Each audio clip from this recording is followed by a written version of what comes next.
Bonjour à tous. Mon nom est Simon Dandavino. Je suis vice-président adjoint Fintech, Innovation, Technologie à Finance Montréal et je vous souhaite la bienvenue à cette séance de démodé de ElleFintech.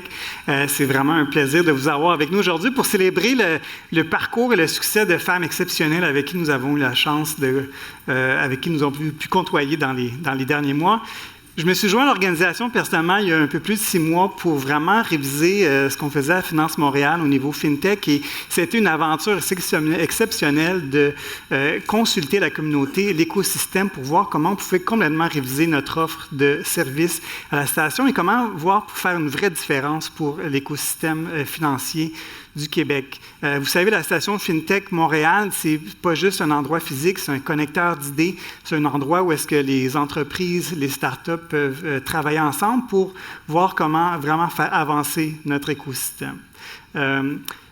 Une des activités qu'on a mis en place à la station FinTech, c'est le programme ElleFintech, parce que vous savez, n'importe quel écosystème qui a une intention, une ambition de portée globale doit avoir un focus aussi important sur la diversité, qui est non seulement une source de créativité, mais aussi une façon de découvrir de nouveaux marchés, de rester pertinent dans ces différents marchés cibles, ces différents secteurs cibles, et aussi de réduire les risques de son entreprise. Donc, c'est avec intention et avec une grande conviction que nous avons mis notre énergie derrière le programme ElleFintech dans les dernières années. Et c'est vraiment une grande fierté de vous présenter quelques femmes exceptionnelles qui ont participé à ce programme dans les derniers mois. Donc, pour vous parler un peu plus du programme et vous présenter les femmes ou quelques femmes de ElleFintech, j'aimerais laisser la place à mon collègue Jean-Louis qui a eu le mandat de les accompagner dans les derniers mois. Donc, bon démodé à tout le monde.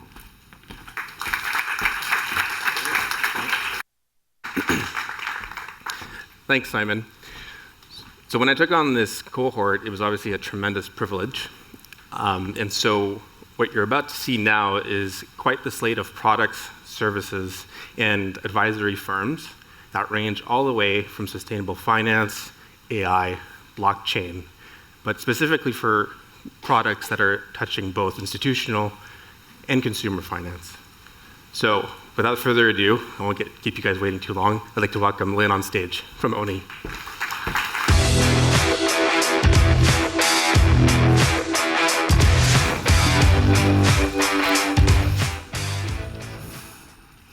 For the last 20 years, I've been fighting for fair access to opportunities to build wealth, as a financial advisor, as an entrepreneur, as a community builder.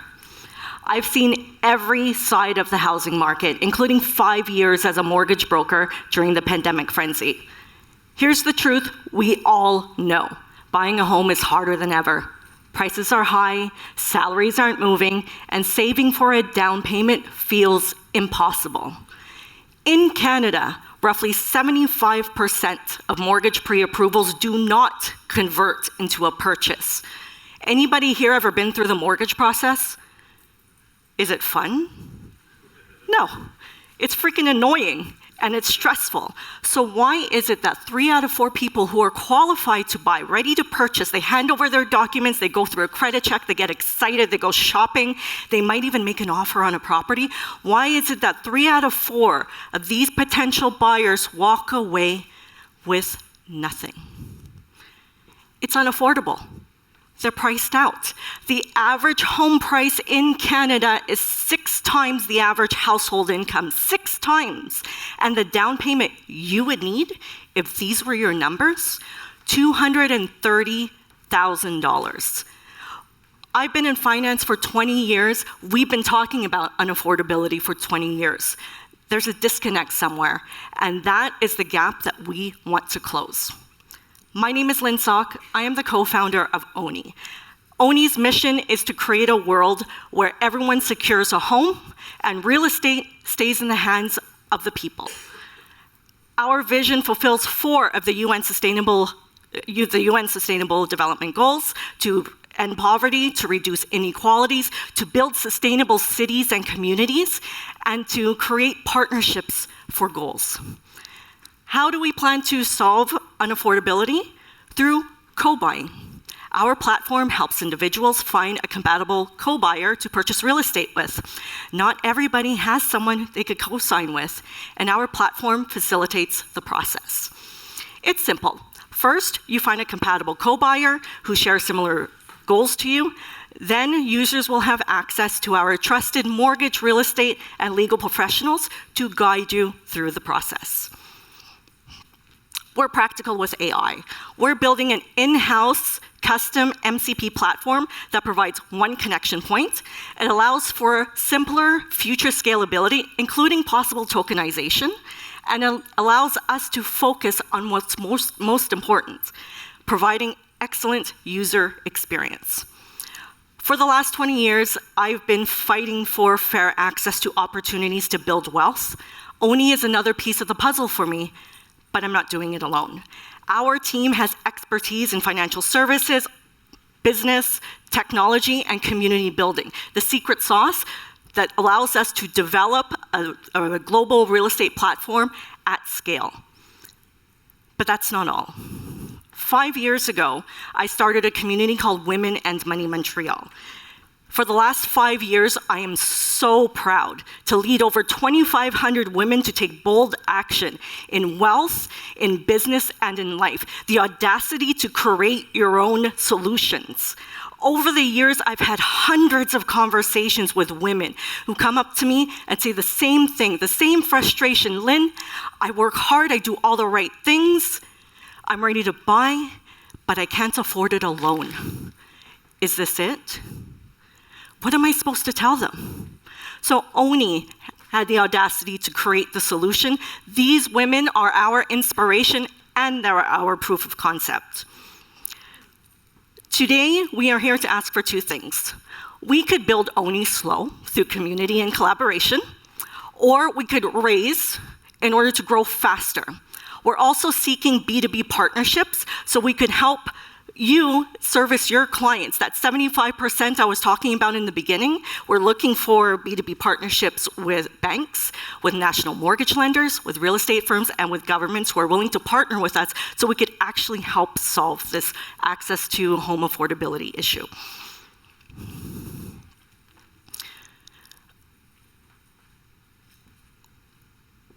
After today, life goes back to normal. We'll go back to our lives. And if there is one thing that I will ask you to remember from this forum, it's this.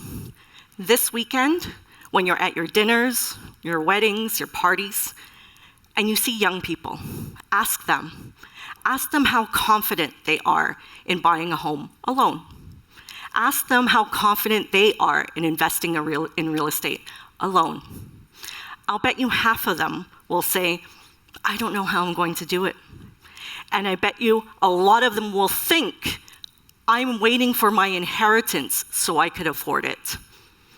When they say that to you, think about us. Think about Owni. Tell them there's a solution. Tell them there's an option. My name is Lin Sok, and I'm the proud co-founder of Owni. Make sure to join our waitlist. Connect with me on LinkedIn. We want to create a new path to ownership, and we want to have you all as our partners. Thank you.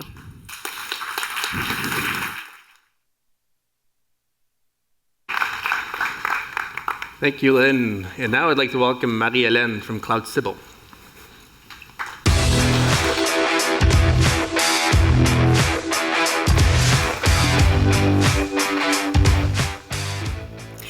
So before we start, I have a question. Who here needs the cloud to run their business? Please raise your hand. And please keep your hand up if you can answer with confidence how much dollars and carbon each of your specific activities cost you. I see this all the time. Hands go down. Cloud is the invisible engine of our economies in finance, fintech, insurance, insurtech, creative industries, and e-commerce. Cloud use is exploding. It's one of the fastest growing greenhouse gas emission sources. This year we're on par with aviation, and by 2032, it's going to represent 10% of global emissions. But cloud is also a black box. Costs are hard to understand, and the environmental toll, may it be in terms of our precious water, energy, our critical minerals, is often hidden from the public and the decision makers. This is why I joined forces with CloudSibyl and key subject matter expert Mehdi Jafari 2 years ago. As a communication and social innovation expert, I believe tech can serve human and the planet and that we can solve problems with it.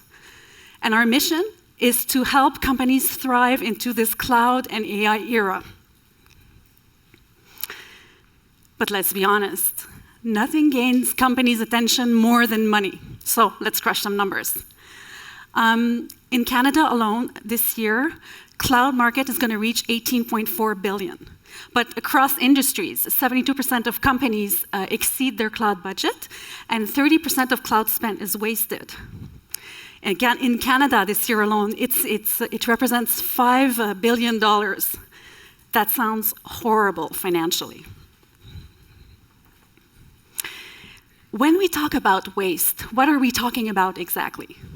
It's just as if you think you have this fancy, efficient, compact car, but what you don't know is that you have 10 times the horsepower, a trailer of dead weight, and gas is leaking. And the problem is growing. This market knows a steady growth of 21%. And what about adoption of AI? This massive adoption, according to some, might influence those numbers up to 160%. That's why CloudSibyl was created, to level up the standards from guesswork to precision in terms of cost and carbon footprint. So we offer a SaaS, simple, plug-and-play application, and we start by aggregating costs across all your providers. We then allocate it to your specific business activities, and thanks to AI agents, we issue recommendations that are targeted to your situation and offer contextual cost forecasting. So companies today are swamped between Excel sheets, silos, and costs that are hard to explain. With CloudSibyl, in 24 hours, they crawl. They gain full visibility. In terms of months, they walk. They understand specifically what they generate in terms of their business activities. And in months, they run. They make strategic decisions across teams. And did I say simple?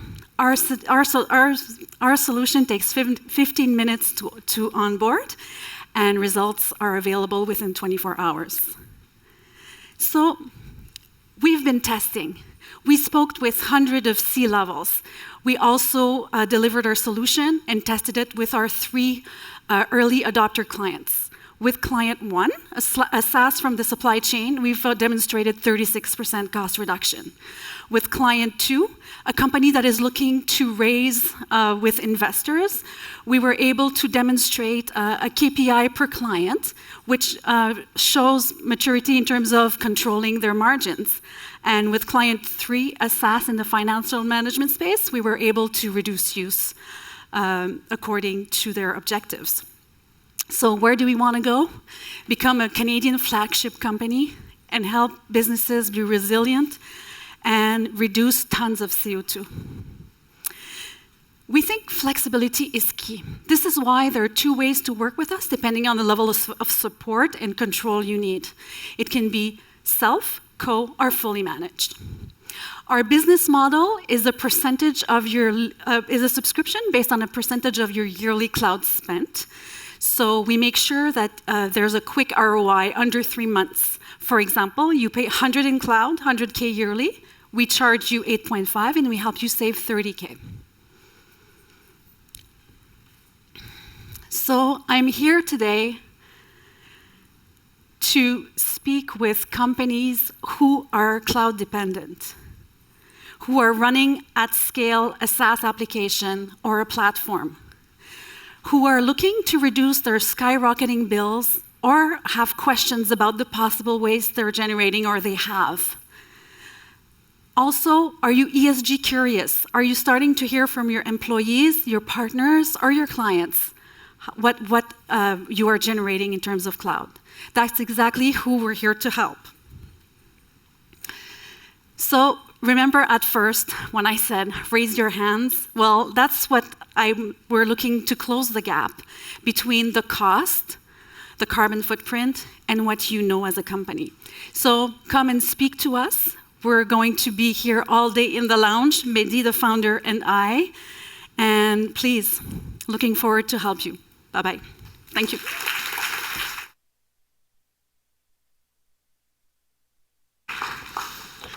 All right, thank you, Marie-Hélène. And now I'd like to welcome Domitille from Zelros.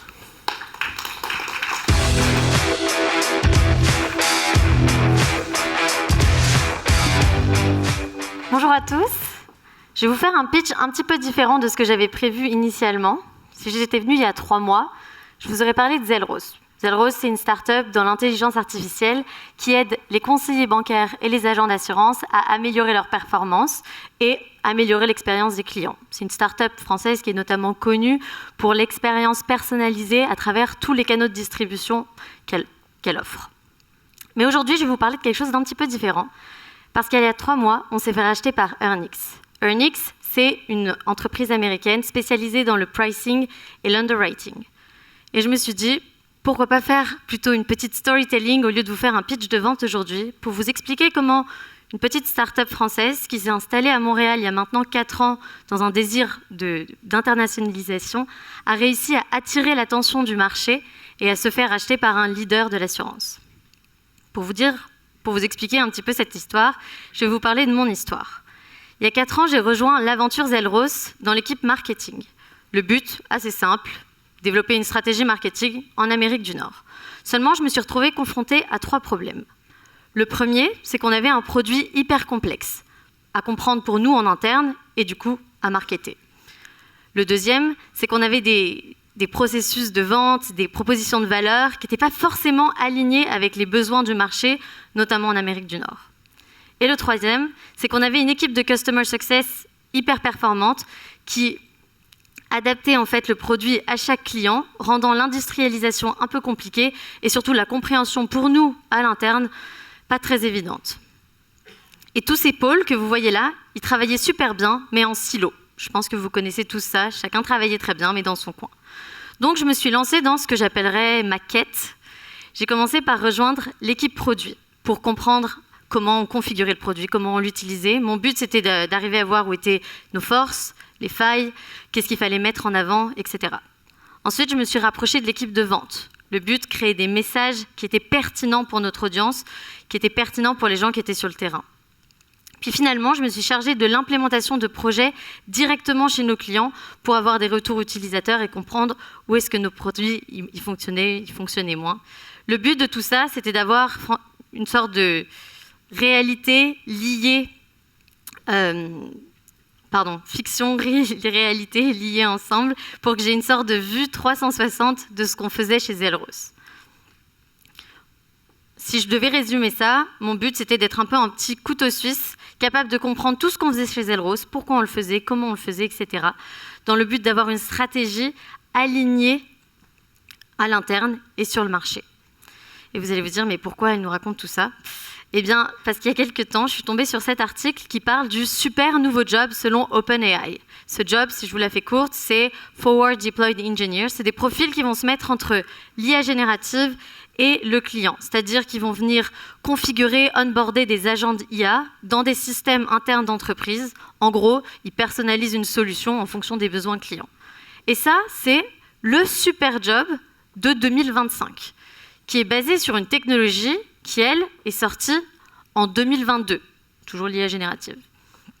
Et ce qui est fort, en tout cas ce que je trouve fort, c'est que chez nous, chez Zelros, en 2023, quelques mois seulement après la sortie de l'IA générative, on était déjà capable de faire ce newest, hottest job.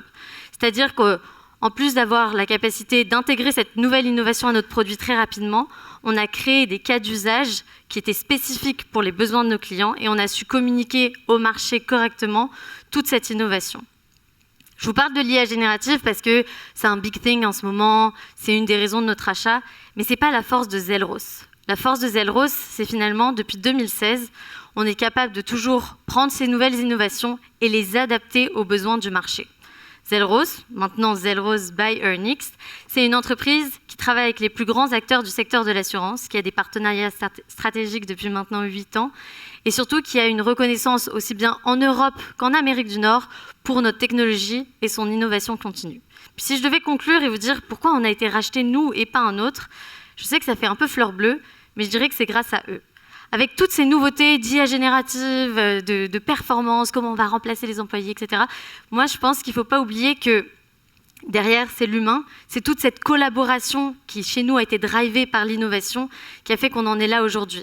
Cet alignement dont je vous parlais à la fin des silos, c'est ça qui a fait qu'on a pu attirer Earnix. Donc, ce n'est pas le tout d'avoir un bon produit ou une super idée marketing ou un bon processus de vente. Il faut que le tout soit bel et bien aligné dans un but commun.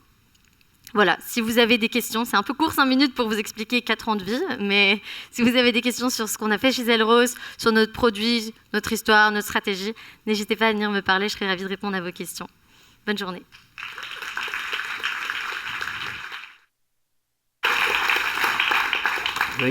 Thank you, Domitille. So finally, I'd like to welcome Odrey to come talk to us about Rose des Vents.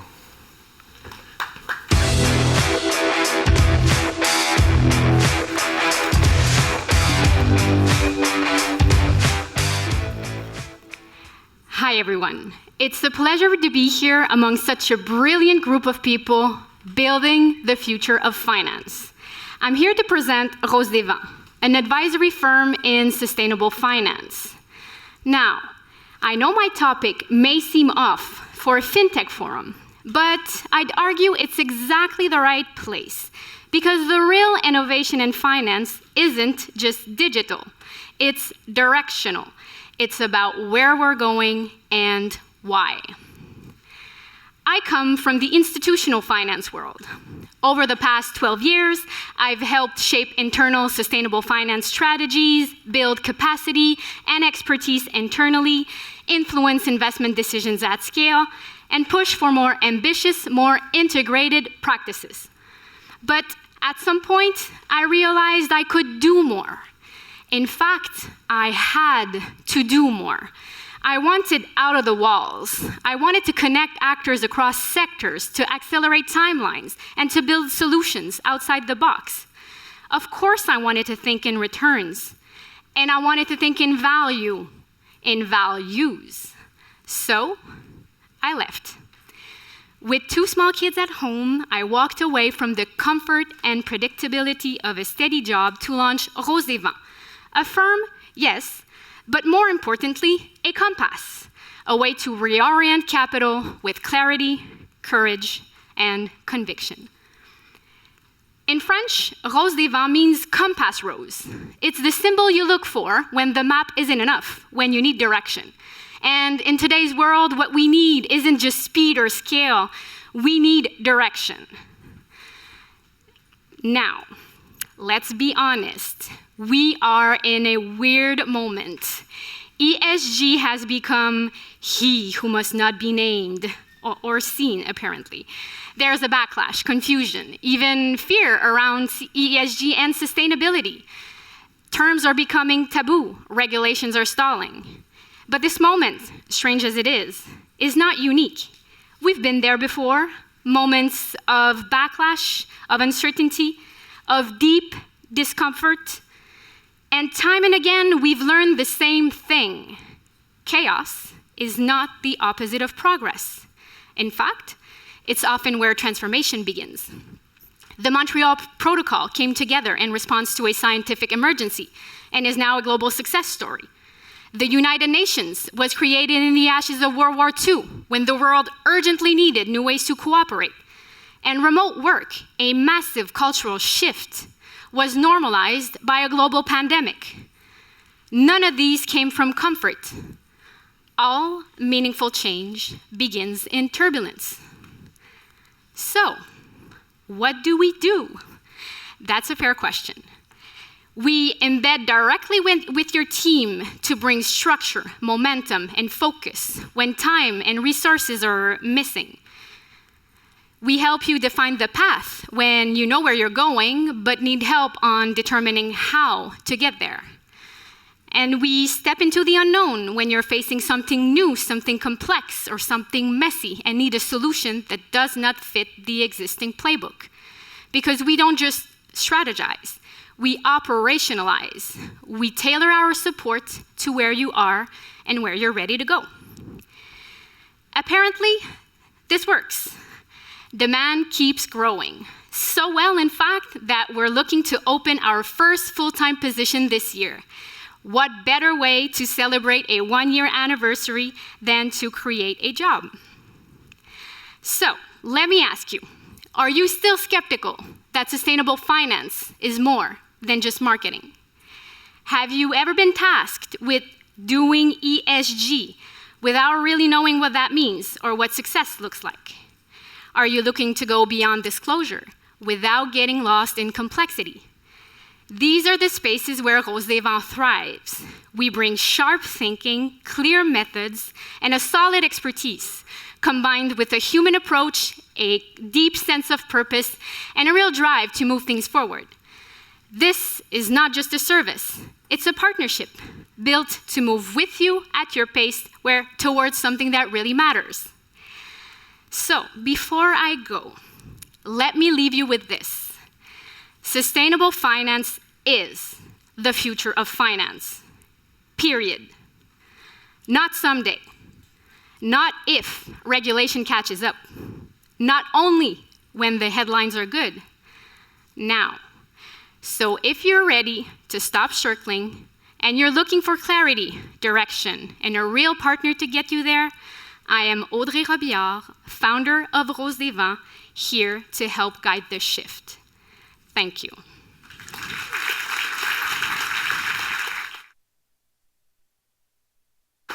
All right. Thank you, Odrey. So this closes our section on the finalists of ElleFintech for this year. So thank you very much for being here for that.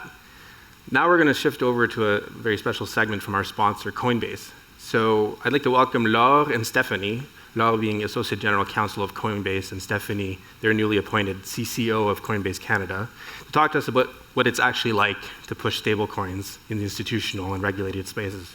Laure, Steffanie, welcome on stage.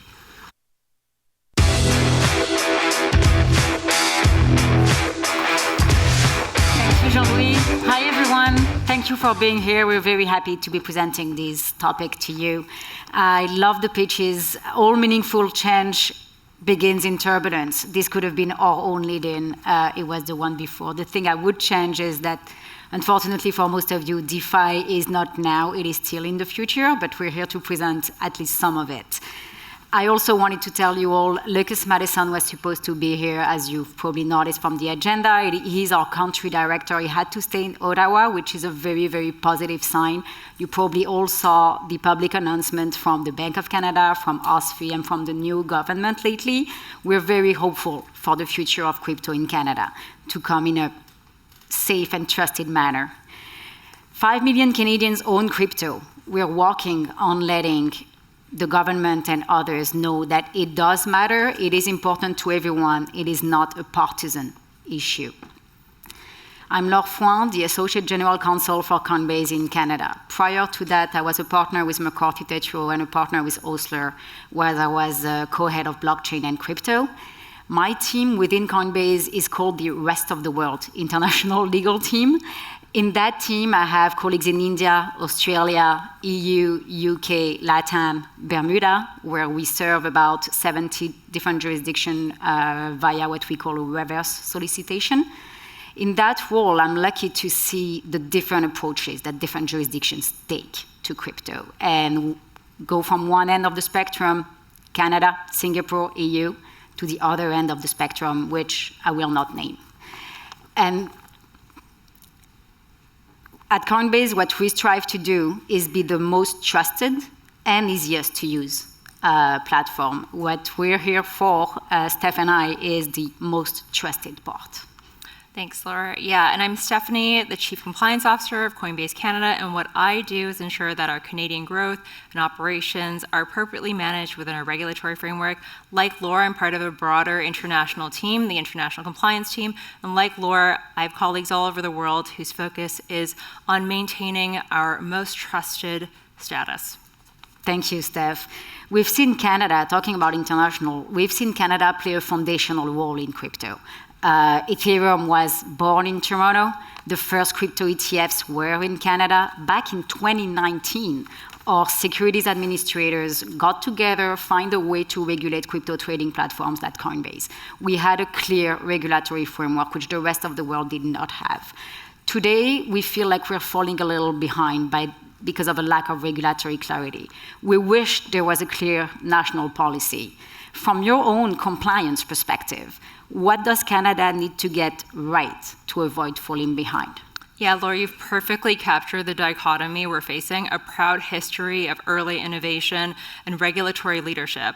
And now we've been met with a period of uncertainty as the world catches up and in some cases surpasses us. So what Canada needs is a cohesive national strategy on crypto that would provide certainty for businesses, create a level playing field, and make Canada an attractive destination for capital and talent. While our current regulatory regime has provided us with crucial requirements rooted in investor protection, capital, custody, insurance requirements, it's not a perfect fit. The compliance obligations are often based on the risks seen in TradFi, not the unique technological risks and opportunities seen in crypto. One thing I'd point out is the only regulatory registration currently available for CTPs is becoming a serial investment dealer. And this is an onerous path designed for traditional broker-dealers, and it isn't suitable for all CTP models. Some other areas that could be improved are regulatory clarity around stablecoins and DeFi. The CSA's most recent guidance on stablecoins was a step forward, but the framework is so restrictive that there has only been one stablecoin approved by the CSA in all of Canada. As for DeFi, there's virtually no clear guidance on how a registered entity like ours can interact with decentralized finance protocols in a compliant manner. This effectively walls off the most innovative part of the ecosystem from Canadian users who want to access it through a trusted, regulated platform. So we can continue with our current framework, but we risk being left behind by our global peers like the EU and the US who are providing clarity to the industry. Or we can build on our strong foundation and create a clear, harmonized national framework. Laure, from the legal perspective, looking globally, what do you think Canada should adopt or avoid when shaping our crypto framework? I think clearly, I'll join you on that. Clear definitions are major. We've seen many jurisdictions, the EU, most probably the US soon, Japan, really distinguish tokens that are payment, tokens that are utility, and tokens that are investment. We think it is a major step forward in the rest of the world. We haven't yet caught up in Canada, but we hope it will happen soon. The very good example, as you've taken, is stablecoin being defined as securities. Again, our securities administrators had to step in a way and have characterized stablecoins as securities. That's the current framework we have, but unfortunately, it puts us at a crossroad right now. We have that framework, it does exist. Circle, one of the biggest stablecoin issuer in the world that issues the only stablecoin that is authorized in Canada on crypto trading platform, namely USDC, has filed an undertaking with the CSA. So they are under their purview. It is a big win for the industry that this happened. We managed to keep USDC. We're extremely glad that this occurred. If not, there would be no stablecoin on CTPs in Canada at all, right? So we're not criticizing the work that has been done. We think it is great, and they were a great step forward. But the wish really is to obtain a single federal regime. We've obtained, as I've mentioned, very positive signals, but how long is this going to take? That's the issue. The pragmatic approach right now that we're seeing in the market is that there are various contenders. There are several contenders that have our wheel file prospectuses directly with the Canadian Securities Administrator, hence acknowledging their position that it is a security. There is another player that was extensively mentioned during this conference, Tetra Trust, that is going the trust route.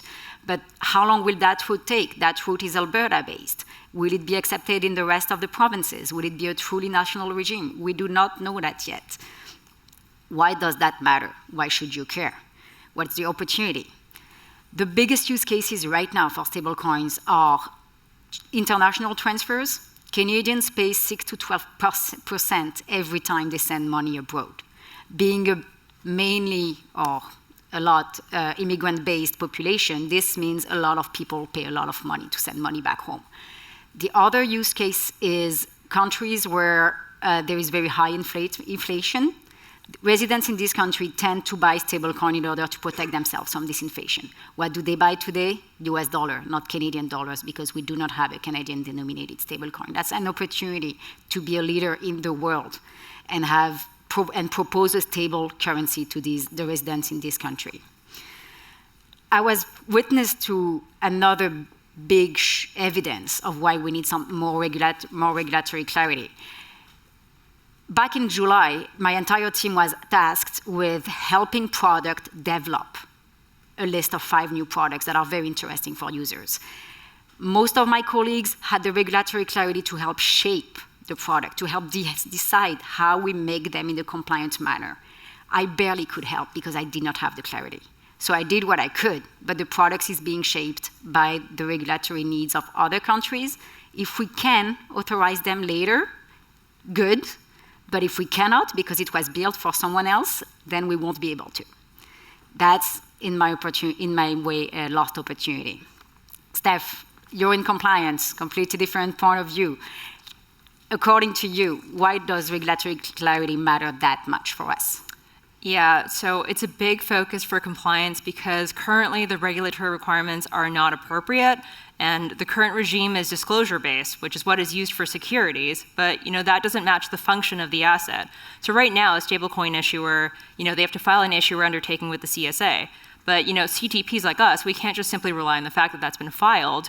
We need to actually conduct extensive initial and ongoing due diligence to verify that the issuer is in fact complying with the terms of their public agreement with the CSA, and that puts the burden on us. If we don't do this, then we could be deemed to be in breach of our regulatory conditions. And treatment like this is appropriate for securities, but it's not appropriate for stablecoins, a payment instrument. And looking forward, stablecoins will play an important role in the future of our financial system that extends well beyond crypto markets. They're faster, cheaper, more accessible than fiat rails. Their expansion into payments will directly encroach upon the traditional domain of banks, which brings me to my final question for Laure. What role do you see for banks in advancing crypto adoption? Well, banks are key, obviously. We saw yesterday Mr. Laurent Ferreira, the CEO of National Bank of Canada, explaining how he sees this as a future partnership, how he wants to be collaborative with this new, more DeFi approaches to finance. And we think that's the right approach. That's the way we want to see it happen. We are not, let's say, combative against bank. We are collaborative. We actually try. In the US, we work very closely with many. You've probably seen some of our announcements with JP Morgan or Chase. We think it is we're trying to serve the same users. We just have a new way of doing this and new products that we want to see being offered. So within the next year, what we would like to see is seeing some of these more traditional institutions introducing products that are around digital assets. Stablecoins are a perfect example. It is something I think we all want to see happen. Immediate and free transfer, faster and cheaper movement of money seems like an obvious thing that we would all want to do if we can do it safely, of course, and in a compliant manner. But there is more to this. We would like to see more investors get to benefit from crypto itself. Bitcoin is, after all, arguably one of the best performing assets of the last 10, 5, 1 year periods, according to most of the research. So we would love to see financial advisors being able to, if not advise, at least understand what their clients are doing, see the entirety of the portfolio, and know what their clients are really doing. See financial products that are maybe more interesting than single asset ETFs, and that allow everyone to benefit from the gains we can see in crypto, but in a compliant manner. That's what we would really love to see. What this could mean for Canadian banks is first mover advantage, more unified financial system. We're seeing a fraction between the 5 million Canadians that own crypto and the ones that do not. This should all converge and be done in one single manner. We're coming to terms with the fact that we need to be registered, we need to be compliant and interact daily with the regulators. The banks are coming to terms with the fact that they should collaborate with us and work together. It is converging, but we need regulatory clarity to make it happen. The second message I think we really want you to live with is that apart from regulatory clarity, we believe there is a need for our government and regulators involved and anyone who can do anything about that regulatory clarity to understand that it does matter. It is important to everyone, and it's a non-partisan issue, is the biggest message for me. Completely agree, Laure. Thank you. Thank you.